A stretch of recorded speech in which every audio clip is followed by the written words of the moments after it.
So what you were saying again, like you were saying something about the networks, man. And I want to say that man, I truly salute you, Dame, because you're right. A lot of people are scared to fight the big man. It's almost like the big bully in school, but you just walk right up to him and be like, right in the lunchroom. You know what I mean? Like, so everybody can see it. And I think people don't understand your genius because I get around people who don't know that I know you like I know you. And you know, some people talk slick sometimes. Oh, I think Dame just wanted this, and I'm like, bruh, this guy is I'm saying to myself, like, this guy is a genius. Just look at his track record of what he's done.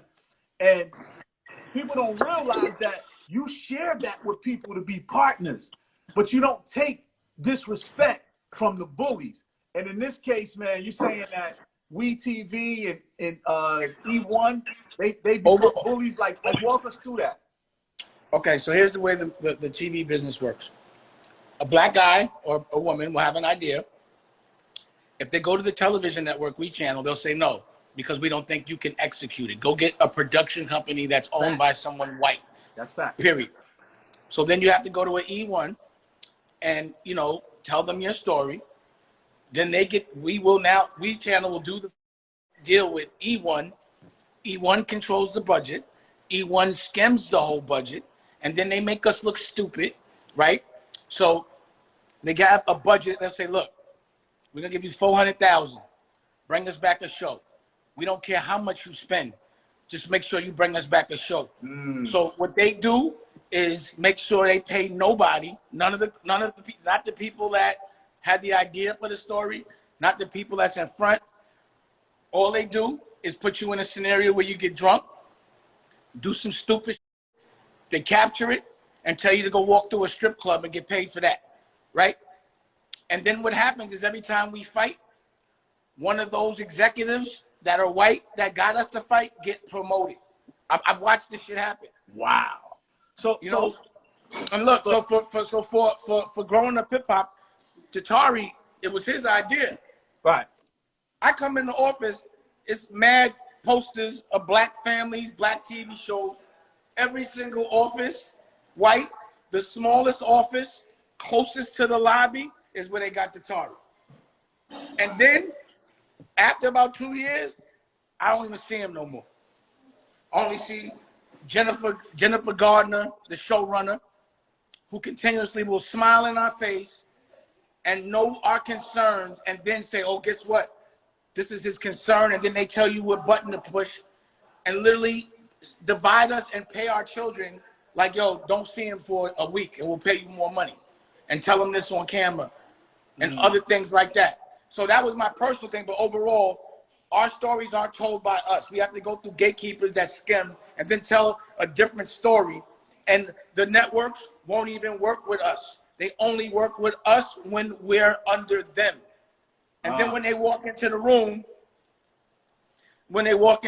like a party, they want to act like big bosses and want all these, like going up hip hop. And you could ask Tretch, like they would have come to me to have to go and calm Tretch down. You know, they tried to have Tretch's daughter on there without Tretch knowing. And I found out and was like, yo, Tretch, you know your daughter's on here? I'm the one that told him. Oh, wow. You know what I'm saying? I'm telling you, they be getting cute. Yeah, man. So what do you do? What does somebody do who have a show and they say, look, man, I hear what Dame's saying, but they got to shoot it themselves. I would tell you to do what I'm doing. I shoot my own show. So what happened is I've shot every single day they shot me, and I got them disrespecting me on tape. So I'm going to make a show about them. I'm going to show their faces, and I'm going to put it on my network. I'm going to show y'all how to fight. And they weak right now because they can't move like that. The way you want to see that expose, that's the real hip hop show I want to see. That's the real. Yeah, we want to see. But and look, I have the document. I documented like after the shows would be over, I would have to go get a therapist for Boogie and Brianna and put them in the house and have them talk because it would really f them up. Yo, Dame, let me get serious for a minute right now because. Like, I didn't grow up with my dad, right? I grew up with my stepdad, but I didn't grow up with my real dad, right? So anytime somebody talks about fatherhood, it makes me real attentive, and I really pay attention. earlier we talked about fatherhood with talent. We had the young girl come on. I think your art gallery would love some of her paintings too. We had her come on and display some of her paintings, Shanti K. But it makes me think about fatherhood because I know how much, I know from when we was little, how you rock with your kids. I used to have them up in the office. I had Boogie with me as a baby. I know this. I know this. So it hurt. I haven't watched Loving Growing Up Hip Hop. Salute to everybody that's on there, whatever. But I haven't watched it. The only time I've seen it was behind the scenes when we did the Black Gun show. They came through with cameras. But one thing that kind of hurts me is I feel like where y'all at with your son, like fatherhood, man, like, you know what I mean? And I'm gonna tell you like this. Everybody goes through it with their kids and their family. It happens. It's just a camera on it when it happens to me. Period. So we normal people. Shit happens, but people take advantage of that. But it ain't like, you know, I love my son. I ain't beef with I don't know beef with my son. He's just a little fucking baby. That's all. Right. Man, shout out to Bug, man. It's crazy to me how Bug just grown man now, man. Yeah, you gotta see how nigga was talking reckless to me on that shit. I'm like, yo, this shit over. Like they would want him to disrespect me. Like, he never disrespected me before. That's why I'd be shocked. Like, who you talking? Cut. Just the cameras. And they put the money in their pocket. To just, yeah. I'm like, yo, like this nigga would had a DUI, was in my house, didn't tell me about the DUI, a car I bought it for, driving around with a suspended license, and then 6 months later, they paid him not to tell me until they got the season back and to tell me on camera. I was like, are y'all kidding? You know, they knew he had a drinking problem, so to get him to spiral, they would put, like, I'm gonna show you scenes where Pepper's trying to give him a drink. He's like, yo, I don't want to drink. I'm no good on a drink. Oh, just take it. You ain't got a problem. And then from there, the nigga had to go to rehab. And then I told him, don't have no scenes with my son and her no more, right? And they agreed to it. Next scene, she got a champagne bottle in his face. And then he goes home and sits alone. That's when niggas kill themselves. You understand what I'm saying? Yeah, I see exactly what you're talking about, Yo, man. matter of fact, hey, Nicolette, we need to find that footage. I'm showing all that. I think you should, though. Because There ain't no thing about it. It's done. Yeah, and just to delve a little deeper into that too, man, that's important, man, that you're talking about that, because I think that happens a lot. A lot of people address a situation up like it's good for you, but they actually disrespecting you, your culture, your They family. laughing at us, bro. They want us to fight each other. That's their plan. Man. Make them fight each other, right? Like, somebody sent me a link of like Vlad and Adam, two white men talking about a black man and his family. I'm like, this shit is some funny ass shit right now. Like, I've already checked Adam for giving his opinions on my culture and not talking about his own. Right. You know what I'm saying? But these people do this. They just sit around and make money off of us and how stupid they want us to look. And we just look the blind eye. We don't even say nothing. These niggas shouldn't even be around to be coming around. Like, get the fuck out of here. You know what I mean? See, that's the difference. These niggas, like, if they're so brazen, they be like, yo, look at the niggas. I could just do it in front of them and they won't say nothing. Watch this. And they do it. See, but the difference is when they do that to me, I check them. Ho. You better watch your mouth. You ain't going to be telling your friends you punked me. Oh, they think they're so tough. They don't even know we're laughing at them. Nah, I know you trying to laugh. Now I'm laughing at you. That's what's happening. And I'm taking your girl. That's what's going to happen. You understand what I'm saying? Period. That's how I play. Yeah. Facts. You know what I mean? That's how I play with them. Yeah. Or you know what I mean? It's like, that's all they be worried about. Because they so busy fronting, acting more powerful than they are, trying to disrespect us to get their girls. They don't even know their girls only there because they sugar daddies, and that's it. Wow. And when they see a real dude, they be laughing at him. So Mark, his wife, used to always be like, oh, where's Dame? I'd be like, look, your wife likes me. You know what I'm saying? Period. So what do you say, man, like, those people, like you said, first of all, we're going to recap. Create your own. Become your own boss. Create your own, right? Don't expect nobody to play fair. In business, everyone's a shark, but don't take it personal. Just be prepared. It's sort of like the corona. Social distance your business. You feel me? You know what? I had to learn that too, man. When I ran for city council a couple of years ago in Newark. I had to learn that because I came in, I was personal. I was on some street personal. Like, what did he say? What the? Yo, the OG politician told me, he said, dude, what are you doing, man? That don't mean nothing to us, you know? So the personal thing in the business doesn't work, right? But the thing is, you were always, from when we were young, you know, we got along with y'all because y'all in the same kind of fuck everybody and was snotty, you know, fresh, you know, real arrogant in a good way. And that's why we always shared our platforms and we rolled and whatever. Even when I seen you 20 years later at the Black Caucus, pause, it was like, I was like, damn, I was just happy you still look young. You know, I'm like, oh, you still crispy. I was like, oh, good. You know, some niggas get old. You know what I mean? Yeah, yeah. Hip hop definitely keeps me young, man. You know why? Because you free. Freedom and laughter keeps you young. Bottling shit in and getting disrespected every day, that'll make you shrivel up and get old. See, I ain't got to hold nothing in. If I get disrespected, I ain't got to say, man, the boss disrespected me. I wish maybe one day as soon as they disrespect me, they get checked in front of their whole crew. Watch your mouth. Don't disrespect me, bro. Don't get it twisted. Weinsteins and everything. And I got my whole history been like that. So I've been doing that. But again, and then it'd be like, you know, a Wood Harris or somebody that'll be like, oh, Dame just disrespected Harvey, gonna fuck the movie up and he fucked everything up. No, man, I don't give this movie then. And it still came out and was a classic because I pushed it out. You feel me? Let me ask you this, Dan. Can you say you have a business relationship with somebody, right? And then look at Rocky Quarantine is so ill, right? Oh man, that quarantine looks amazing. You see with the puppy and all that? See that, you know, that's what you want to do is make sure your girl can do that. Family, right? What is it? I'm sorry, what were you saying? I didn't mean to cut you off. I just had a moment. Nah, that's stunting 101 right there. That's a higher level of stunting, actually. But the question I wanted to ask was, if you were in a business relationship with somebody, right?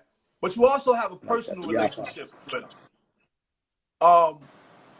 And then your business falls out with them. Can you remain in the personal relationship, or is that now affected? It's affected for me. See, the thing is, my business relationships are based on my personal relationships, and I don't expect people to carry me like business, you know? So, you know, I don't take it personal, but it does make it to where I won't respect that person anymore, because the only people that have hurt me were the ones the closest to me, the ones that I completely let my guards down and gave them everything, you know? And I always do that. But I always think my test is to see if I'll stop giving and loving, but nothing will make me stop loving, you know? Nothing will make me stop fighting for us, even when us fights me for fighting for us, you know? But I'm still going to do that because I expect it. See, we're programmed to be distracted by trying to hurt each other, by being mad when one of us is doing well. And they try to make it like the only reason why one of us is doing well is because they gave it to us. So, you know, that person has to protect that plug, but he's still given. He's a big deal because some other culture accepts him. That doesn't make you a big deal to me, you know? Gotcha. What makes you a big deal is when you do it on your own and you continue to look out for your people. You know, when you fight for people when you don't have to, because I don't have to. That's you understand what I'm saying? Like, when I go and be beefing this, I could just handle it and just be worried about me. But I'd be like, you know what? Let me let the rest of the world eat off this too. Let them learn too. And I'm going to make them uncomfortable because when I leave the building, I don't come back in the building. So I just leave it where when they walk in their own building, they're uncomfortable. Where everybody looking at them and laughing or looking at them with a different kind of eye. Like, you know what I'm saying? Right, right. They deserve that. Let them have that. You know? You're right, man. You're right. So I leave that ether. I leave like Nas. I leave that ether. Like how he left us. He hit us with the ether. He caught us with that one. He fucked us up that time. So, Dang, you fight for our culture so much, man. I witness it every day. It makes me happy, man, because like I say, man, you always remind me of punching a bully in the face. You know what I mean? And people don't know you really can box too, though. You know what I mean? But beyond that, man, for our culture, the new cats for our culture? Are you feeling any hip hop? Like, do you throw something on? You know, you plug the aux cord or turn on the Bluetooth in the car. Who you rocking to? Yeah. Like who the new hip hop you rock with? I ain't gonna lie. Or music, period. Well, you know, I always do my rock and roll. I did the rock and roll album. I was definitely, after the Passion of Pop Smoke, I started to listen to it, and I like it. Yeah, I like Pop. I was like, he was Pop Smoke, man. Rest in peace. Yeah, rest in peace to him. You know, and you know, whenever like like I'm trying to think of the new shit I'm listening to now that's the newest. Like whenever they come out with a record and my kids is listening to it, I listen to it. You know, but you know, I see a Travis Scott will get a hit you can't deny. And Drake will come with a little TikTok dance that you can't deny. You know, you hear them. Yeah, sure. You know, Sure. but it was like the last time. What was interesting to me was when what's his name? It got locked up. The young kid. Damn, I just forgot his name. And you know, like when he got locked up like 3 years ago, 4 years ago. TK, the kid TK. So like, yeah, TK got locked up for like murders and stuff. Got convicted, but his style of music 3 or 4 years ago, like watching everyone start to actually rap like that, and I knew he was going to be the forefront. Like he was the first one of the young Is that cat. Kodak? You talking about Kodak? Nah, not Kodak. His name is TK. You don't know TK? No, Yeah. I don't know KK. He was the kid that was on the run but making records, and he was making a record called The Race or The Chase, and he was getting. Oh, no, his shit is ill, but he had this style, you know, that kind of offbeat LA style that, you know, everyone's doing kind of now. Right. So, or the younger kids are doing. I think that's interesting. I like that they're changing things, you know. I like that the kids are expressive. What I don't like is the kids dying on the drugs. Yeah. I don't like all the beef and the killing each other, and how consistent that is. Yeah, you know, hip hop would have like, we would catch that maybe once every 10 years and everybody would chill out, you know, and you have a stretch of peace, but it doesn't seem like anyone's learning from it, you know? And I hate that all of our hip hop, the younger kids, it's like, it comes with a bid, you know what I mean? It's like all these kids end up in jail for a little while, no matter what. And I hate that, you know what I mean? It's like the purpose of getting into the music business is to get out of that game. So you take the life and you just turn it into a movie. You no longer have to really live it. Just recreate it based on your actual experience. That's fact. You know, so Paid in Full was the way I taught people. It was still gangster, you know, but instead of selling drugs and hanging out with niggas, I'm going to show exactly what it was like and what the recourse of it is. You know what I mean? Mm-hmm. So when you get in that game, it's like keeping it real is staying out. It's the best way to help your friends is to stay out the game. It's you out the game. You know what I mean? You out the game. You can't be a criminal. You can't bust your gun. You can't do nothing and be making records. It's like, you know, like when I was coming up on the criminal side, like we weren't even allowed to get, like in my crew, you weren't even allowed to get a tattoo. You know, wow. They can tell you from the distinguishing marks, right? The distinguishing mark. We couldn't. If you was a real criminal, that's a police term. So you couldn't have. So before. You know, you see how many distinguishing marks they told me I had, right? Yes, you know that's why that was when I you know, if you really look at it, and not to be like I invented yes y'all, but I remember being the first cat with the rock and roll sleeves. You know what I mean? Like I had my whole shit sleeved up years ago, and the reason why I did that was I was celebrating that I never had to do nothing illegal again. Mm. You understand? But you can't have a distinctive hairstyle and tattoos and be stealing and killing and shit. You going to jail. That's what I'm talking about too, man. You got all of the young boys, and no disrespect to the young boys, but we never tatted our face all up like they doing. Like, what are they gonna do after this? Well, you know, again, if they want to express themselves like that, it's cool. Just don't be a criminal and tat up your face. Got you. You know, because the thing is, they can remove that shit. It just hurts. Mm. You know, and you know, it's a different day. Like, what I never want to do is be the old man in the club and judge the young kids. That's true. You know, if they don't have the same style as I do, I'm not mad at them, because the older niggas didn't have the same style as me, and I used to laugh at the older niggas. You know what I mean? Right. So I always try to find a classic common ground, and if they want to be expressive, what I say is, you better make sure that that's a permanent thing that you're gonna like in 20 years, because you don't want to be looking at, because I look at some of my friends and they'll be having like Van Dutch shirts on, like, or some shit that like was hot for a second and then got corny. At 19. You know, I'm like, nigga, you wore Van Dutch. Like, I never did that. You know what I'm saying? So, Yeah. you know, I never try to be too trendy ever, because at some point it goes out of style. And it's easy to think you're cool because you're copying somebody else. So to be an individual and to do things different and to be first, you know, that's what I consider real cool. Not when everybody's wearing something and then, you know, that's why I like to be first. I look at a lot of what the younger cats are doing now. I know I'm the basketball short dude. I made that. I know I'm the long sock. Like, I know that the gazelles and the ski hats. Niggas was laughing at me when I was doing that. And the Russian hat. Like, you could Google me and see all of this stuff that I know I've affected. Right. It's like, to me, the young niggas get it more than the old niggas right now. And for certain things. You know what I mean? Like, for swag, like, they know the old school that's butter. You know what I mean? Yeah, like, they'll know to go get an M3 or, you know, an 850, and they know paid in full. Like, they pay attention to that shit. But they also know high end. They, you know, they want to do the fashion. But, you know, I just think being an individual is important. You know, not following the trend, but being the trend. I don't ever want to be like anybody else. I don't want to be like video game atmosphere. You know what I mean? Yeah. Like them like Zombie Land, and it's the zombie. You know, you got to have a purpose in life. Speaking about setting trends and building those, talk about like them brands that's built off of those trends. Who are like some of the top three? And hold on, I also want to say one thing. Everyone that says I'm always mad is retarded, right? When you get retarded. To me, when you anyway, get, because I know you differently. You know what I'm saying? Like, I'm the funniest in the world.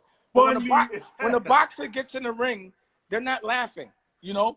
So when I'm in a mode of fighting, yes, I'm ferocious for sure. But as soon as the fight's over, I'm back at the pool. You see, I got puppies and all that around. Do I look mad? I have nothing to be mad at. But you know what I'm mad at? The same people I'm fighting for be like, yo, he mad. I'm mad because you not mad. You should be mad. You understand what I'm saying? Mm-hmm. Mm-hmm. But anyway, go ahead. What you saying? I'm sorry.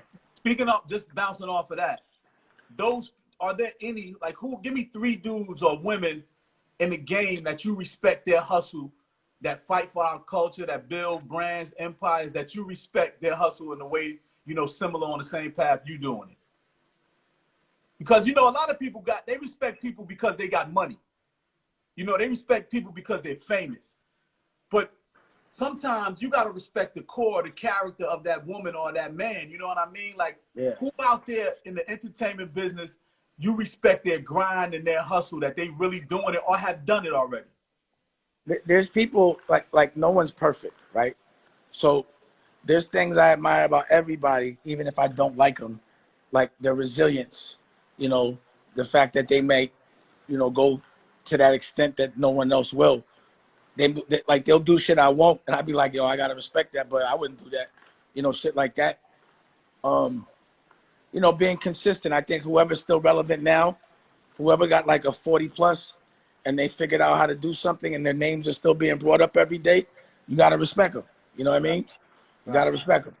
You can't, you know, like just like you gotta respect me. I'm not making records and nothing. I'm not even outside, but currently people still say my name.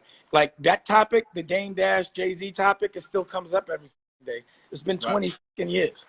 You know, I really wasn't, honestly, I wasn't expecting to be 50 and still be popping. You know, I thought I'd just be like retired and chilling. You know what I mean? I didn't realize that, because I didn't know a 50-year-old that was when I was 20 that I gave a fuck about. You know what I'm saying? Mm-hmm. So I'm like, to me, I'm like, wow, what is it like to have like a 17-year-old or 18-year-old be even thinking about anything I'm saying? I'm 50. So I'm happy that I even have the attention of a relevant generation that is actually open-minded to be independent and for this guidance, and that they can see the most evolved version of me.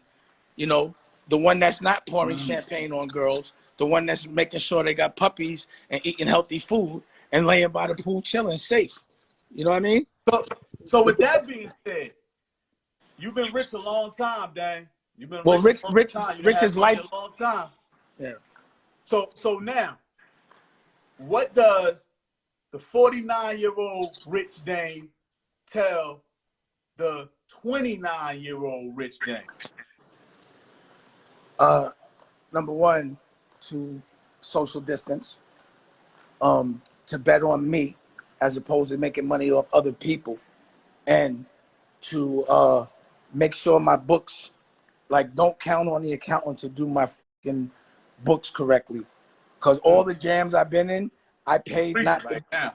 I paid not to be in them. You understand what I'm saying? Mm-hmm. So I'll give an accountant, 250 racks to a year to do my books, and this nigga won't even pay my taxes. How could I have tax problems and I paid $1 million that year in fees? I paid not to have problems, Right. So what I know is accountants and lawyers, if they give you bad advice, they're not accountable. There's nothing you can do about it. So you have to make sure that even if you don't enjoy doing certain things, that you're watching your money. Because you only know when you're running out of money or when someone's stealing, when the money's low. That's when you start looking. But when the money's there, you don't even give a fuck, So with me, another thing I do that most don't is fearlessly, I bet the bank all the time. So that's why people always saying I'm broke. Yeah, I'm broke. Your broke is different than my broke. My broke is I just read up and I just put a lot of work on the street and I got to wait for that money to come back. And sometimes I got to wait a long time. Your broke is you just broke. You know what I'm saying? You ain't got no money to collect. Nobody owe you nothing. Nobody robbed you. You just broke. So I'm never afraid to have zero in the bank because but as long as I got work on the fact, because I always think somebody gonna take it. So as soon as I get it, it get back on the street. I'm buying something, So there is a point where you have to save, but it's like you save after you get your dream. But until you get to your dream, I bet the bank. And I have to have that kind of confidence. So I bet the bank on Rockefeller. I bet the bank on Rachel Roy. I bet the bank on Dame Dash Studios. And every time I bet the bank and win, I bet I want to get a bigger bank. So it doubles, the stakes double. So Rockefeller compared to Rachel Roy, it didn't cost me nothing. But Rachel Roy, that cost a lot to flip. And then this Dame Dash Studios, $1 million a year for 10 fucking years. I'm 10 million in right now. Yo, let's talk about that, Dame. Let's talk about that. Because a lot of people, they talk about, yo, I just made $1 million off of YouTube. But then how much did YouTube make? I just made this amount of much on Instagram. But how much did Instagram make? Where is our networks? Where is black people housing black people? And you said at Dame Dash Studios. Right. That's it. Like, how were you able to figure that out, man? Like, to say, because I couldn't tell my stories. Yo, bro, let me tell you something. You know how long ago I wanted to tell the Pablo Escobar story? 20 years ago, bro. And I went, they would not accept it. You know what they wanted me to produce instead? Soul Plane. What? I was like, yo, you better watch your mouth. They put that on the table, almost smacked the nigga in front of me. Like, yo, I'm telling you. I'm like, yo, you should get somebody else to do this. I will never let you make fun of us. I'll do Soul Plane without y'all, but y'all can't be. It's like y'all want to call me nigga or call my coach a nigga, but you want me to do it, to be the spokesperson. I would never be that. You know what I'm saying? Making great points, Dame. Making great points, bro. And also in my world, I'm not ever putting a black man in a dress unless he's, hiding to kill somebody, or one of those. But I'm not gonna demasculate our black men. You know what I mean? They keep putting niggas in dresses all the time. Right. So Dame, with all of the stuff that you've been through, that you go through, like you said, I know a bunch of people bring up the Jay question and all of that. And I said I wasn't even gonna bring it up until you just mentioned his name and stuff like that. But beyond that, where does somebody like Dame go to meditate, to get a spiritual enlightenment, like whatever it is? Like, what do you do to just kind of center yourself? Some people, That's a great saying. I get up in the morning. I get up in the morning. I pick the blueberries from the blueberry tree. Oh man, You know, it's not one of I make sure, you know, this is where I get, this is my sanctuary. You hear the birds chirping? This is where I go. I go home. That's where you're supposed to be able to go to be in your sanctuary. Right. You hear it? I don't hear nothing that's going on. I can't hear what they saying about me over here. I could just see it. Let me put it a different way though, Dane, because I agree with that. Like, you created your sanctuary. You know what I mean? But before you had that sanctuary, like, who was a mentor? Who was an OG? What was a book? Like, what book do you read? Well, what TV show? What, you know what everything, I mean? bro. Like, anything that gives me information, from the Godfather to the Seed of the Soul. You know, anything that can make me a better person. You know, I don't know. You got to remember something, man. I was hustling since I was 15. I was hitting niggas with packs as a teenager. So I don't really know what it is not to be a boss.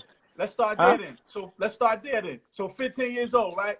I guess what I'm trying to say is that you're such a mentor to people that you probably never even met. You're such an You're inspiration to people that you'll never probably come across, but you inspired them. I'm asking you, that 15-year-old Dane, who was your OG? Who was the person that inspired you? Was it an uncle? Was it a dude from the block? It was everybody, bro. Like, you know, I had a circle of people. Like, again, the people that I were around were embracing being men, you know? So guys like my OG Daniel, you see how he is. Imagine that 20 years ago. Shout out OG. Word. You see how he is. And my family is, you know, dude. Yeah, and everyone around me is like that. I'm cut from a different cloth. So I've been taught since the day I was born that if somebody hits you, you lay them down. That's what I was taught, period. It wasn't no gray areas there. You feel me? And not that I did, but that's how I was taught. And you always have to be a man of respect, always be able to give a nigga a fair one, you know. Facts. And Facts. You know, you gotta always have your snap game on, and don't let nobody ever make you mad from joking, you know. Mm-hmm. You know, I was just taught a different way. I was taught that we bully the bully, we oppress the oppressor. If there's a block we want, we take it. That's how I'm taught like that. You know what I'm saying? So, and I'm not taking it from my friends. I'm gonna take it from someone that's abusing it. And when I get the block, everybody on the block gonna eat. You know, that's just what I know. You know, we've moved. I've been a part of moving people physically. You know, I've had to. You know, when you're in the game, you got to collect money. You got to. You know, this shit here is nothing compared to, you know, the other business I was in at a young age, and a business that's not sustainable, a business that I had to get out of very fast. You know, and also a business that when I did get out, I made sure I tried to clean every single person up that I cared about. You feel me? That's facts. I can say that. Let me ask you this though: out of all of the business moves that you've ever made, what has been, I guess it's a two-part question, what has been the most lucrative and what has been the most enjoyment?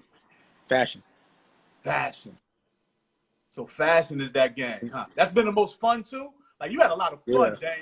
You had a lot of fun in hip-hop. Well, the most fun, the most fun I'm having, the most fun was DD 172 when I had when I first opened up the gallery, and I had guys like Jay Electronica and Mos Def and Wiz Khalifa and Currency just chilling in there, and we would just I was having mad fun. You know what I mean? Right. Because it was like I was sick of the fucking business as it was. I had just sold half of Rachel Roy to Jones, or you know. And I was like trying to build. I was like part of this car company called the Bricklin, and I was trying to be the CEO of a car company, but that was right before the economy cracked.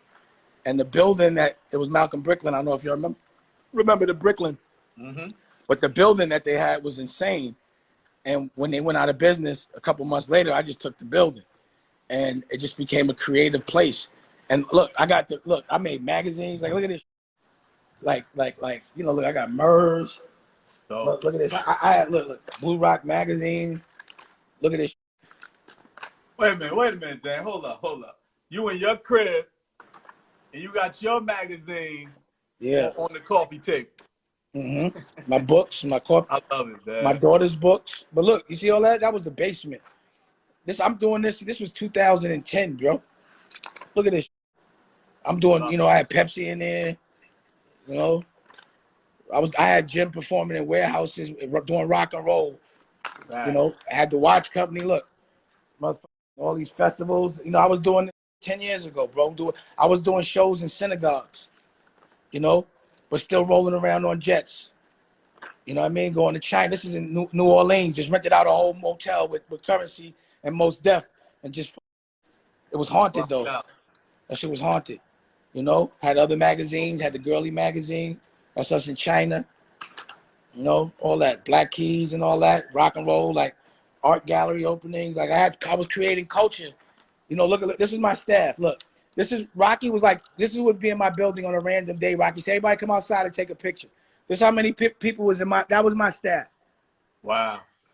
Wow. Look how many different kinds of people. Look, I'm chilling though. What's the name of that magazine though, so people can look it up online and all that type of stuff? It's Blue Rock. It's another one too with Merv. But look, then this is a book I did. My 30th birthday. Look at this is my 30. This is what my 30s look like. Wow. You know what I'm saying? So nigga, y'all gotta remember I got Naomi Campbell at Rockwear, right? I got the Spice Girl. Wait, hold on. What the fuck is Spice Girl? I had Victoria Beckham in Rockwear. You know? Dope, man. Dope. Wait, hold on.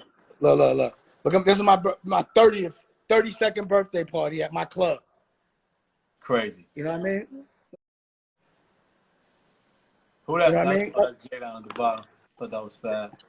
You see? Nah, he wasn't. This is a different time, bro. Yeah, that's right. You know what I mean? Like these are like, look at this shit. I'm 30. Samantha Ronson's and shit. Andre Harrell's, Mariah Carey. Yeah. Crazy, man. Carolina Kakova's, my brother, my uncle, he killed himself. Darian. Look, you know, all that. You know? Hey, dang, let me ask you a question, man, that I think that. Look, this is me running around Paris. Look, it's Giselle. Look, look at that. Look, I was running around Paris. You know what I mean? I got jumped in Paris and had my homeboys. I heard about that, man. I lived in Paris for like a year with my you know, all of us stayed over there. Lord Jazz was over there the longest. My DJ, Lord Jazz, he stayed over there for about 13 years. And Funk is over there. Funk lives in a villa in the south of France. Man. Yeah, nah, he on some other shit. He chilling, man. I called him about a week and a half ago. Like, what up, man? You good? You know, he only got like six cribs that's in his villa anyway or something. So, you know, he like, yeah, we've been social distancing. We good. Yeah, nah, he good. He doesn't, you know, and Jazz, he out in Miami. You know, they got the little gate around the joint, so he goes out in the back. I'm the only one that's right in Newark. You know what I mean? But I'm here though. I'm here for the people and all of that type of stuff, man. You already know. But I want to ask this, man. Like I think people want to know this, at least on my live. Will there or could there ever be a chance you get back with the homie, man? And we ain't even got to say his name. Will there or could there ever be a chance that you'll get back with the homie? I'm not really thinking about this shit. And it just paused on me. You heard the question? For a check, yeah, a big check. You know, it'd have to be a big check involved. That would be a business move. That wouldn't be personal. You understand what I'm saying? So business. Because he is the godfather though, of Boog though, right? He was. Gotcha. And I'm just asking that. I'm just asking that because, man, you already said it though. That shit is old, man. Yo, you know what's crazy? Yeah. The young kids don't give a fuck about that shit. They don't want to see that. Don't. No, we the only ones that care about anyone. People like us. I don't give a fuck about it. You know what I'm saying? But for people, that would want to reminisce, it'll be a good memory. Who wants to see niggas all old on stage, man? I don't want to see this. You know what I'm saying? But not on stage. I'm talking about a business move or something like, because y'all, you know what I mean? Why, if somebody robbed me once, why would I want to do business with him again? Gotcha. And he didn't rob me for a little thing. He robbed me for, you know what I mean? He played dirty, bro. You know what I mean? So but now, again, so forget that. I just asked that because I know people wanted to hear this. Would that ever be a possibility?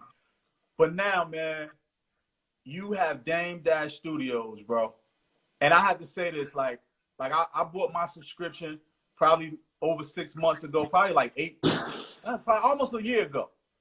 But you got original content on there, and you inspire me, man. You inspire me because this is what we need. Like, how can people that have content, that want to get you the content, how can they get you the content to possibly be on the Dame Dash network? And for those who don't have Dame Dash network, how is it similar to Netflix and all of these other, you know, Hulus and all of that type of stuff? Because I mean, other than Tyler Perry teaming up with Viacom with BET, you're the only black. How about I just show you?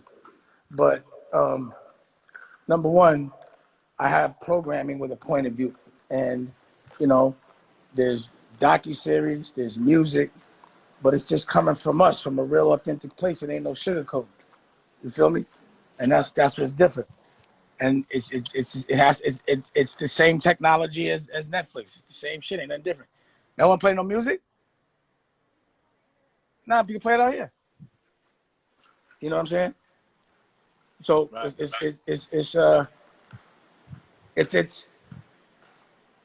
It's me being creative. It's me giving people a platform to be creative. And if anybody wants to submit something, they can submit it to you, because we speak a lot. If you want. That's right. Anybody on this live, man, you know. And I think there's a function. There's a function on there that I can make it where you go there and you can buy the movie. So let's say someone has some content and they want to hustle on my block, when somebody buy it, I take my piece, and you take your piece. You feel me? Oh, that's but dope. It got to be good though. Of course. You know so people, if you wanna submit an idea or something to Dame, you want to shout out the Dame or whatever, you can hit me up in my inbox. I'll tell you how to work that. You can hit Mercedes is on here with 211 Community Impact. You read this book? It's back with the crack era.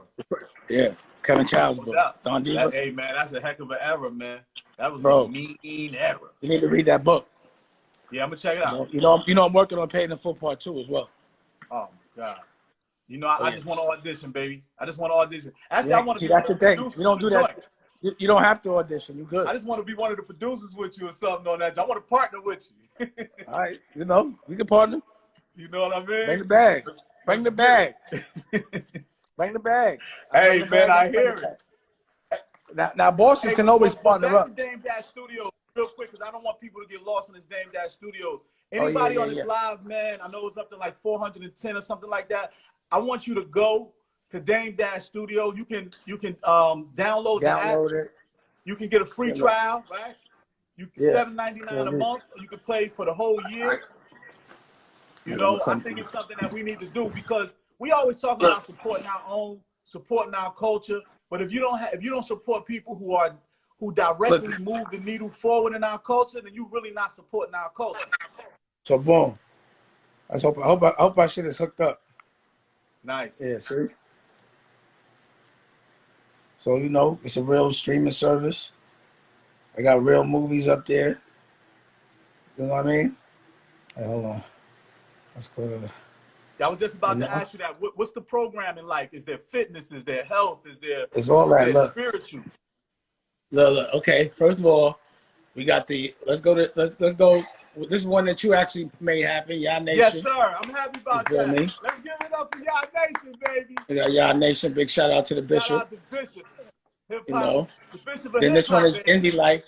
This is the one where people have sent me actual stuff, and I put it up. You know what I mean? Right. And then this is the Health is Wealth Network. This is my wife's network. So we got the Dash Diabetes, you know, breathing, yoga. And then we got Blue Rock. So we got live performances. Let me see. So you can see the live performances. So y'all, my name is Dan Dash, and you know, everyone's staying safe. Oh shit. And conscious that if you get sick, you get someone that you So you're not Netflixing and chilling. You Dame Dash and chilling. You know what I mean? Got movies. Hold on. You know, you can see all my interviews. You know, to see the Breakfast Club. But see, that's the thing is, you know, I every time I do an interview, I tape them, so you get to see everything. You feel me? Woo! You You see, I got yo, Dang, you be stunting, dang. Look, yo, why you got the dog in they building like that, son? I mean, you know, you have a parent in your building. Then hold on, then we got the Galaxy Network. You know, where we got Billy Carson and shit. He tells you about the Anunnakis like that. Yeah, you know? Yo, shout out to Billy Carson. Shout out to Billy Carson. I would love to get Billy Carson on here one day, man, on the Do It All Live talk show, man, and just have a conversation with him. I had people hit me up like, yo, you got movies like Honor Up. They love him. I mean, oh, nice. That's that Honor Up. That's that Honor Up right there. That's Honor Up. Then here's original Dress to Kill. That's movies, and then here's TV shows. We can't breeze by that though. We can't breeze by that though, Dan. Honor Up, and I'm saying we can't breeze by Honor Up because didn't you get an award for Honor Up? Yeah, best indie film. I got a best indie film for that shit. Man. Best indie film. Honor Up. People definitely. Yeah, people sometimes they hold on. They don't even, they think it's normal that I could direct the movie and act in the movie and write the movie and pay for the movie. Like, I'm a real creative guy. If you want another amazing video with the one and only Dame Dash, check it out right there next to me. I think you'll enjoy it. Continue to believe, and I'll see you there.